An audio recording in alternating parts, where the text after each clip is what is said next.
I saw so many videos about how people were having a hard time reading Susannah's letter because of the cursive.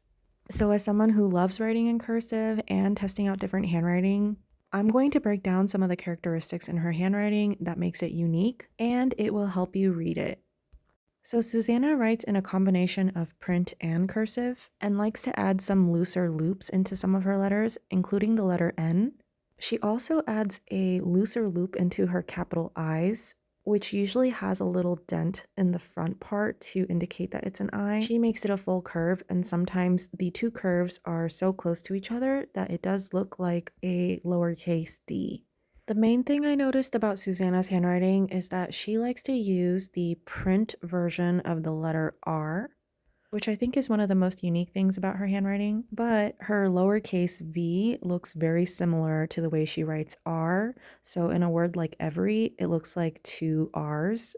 So here's another example of the R in dearly. She uses cursive and then switches to a lowercase r and then does the L and Y. Same thing for overjoyed. Having a V and an R in her handwriting style together will look kind of similar. So this is why she uses a lowercase print R when she writes Conrad, but she connects them all together like it's cursive, so it kind of looks like a V.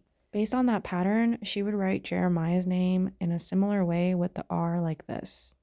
The other thing that I noticed is that Susannah likes to isolate her letter T's to be more like print so that they don't consistently loop together and connect at the bottom.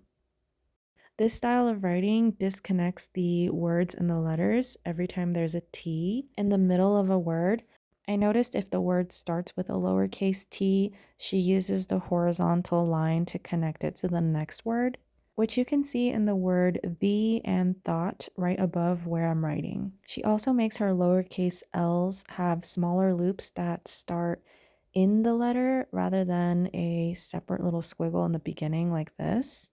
This is probably how she would write the name Belly based on her capital D, and her Y may have a curve or it might be straight. And this is my best hunch on how she would write the summer I turned pretty in her handwriting pattern. The lowercase print R's, the squiggly capital I, the isolated print version of the lowercase t, which will show up twice in the word pretty. And that's Susannah's handwriting. I hope this made it easier to decipher her handwriting if you were having a hard time. Her handwriting is so charming.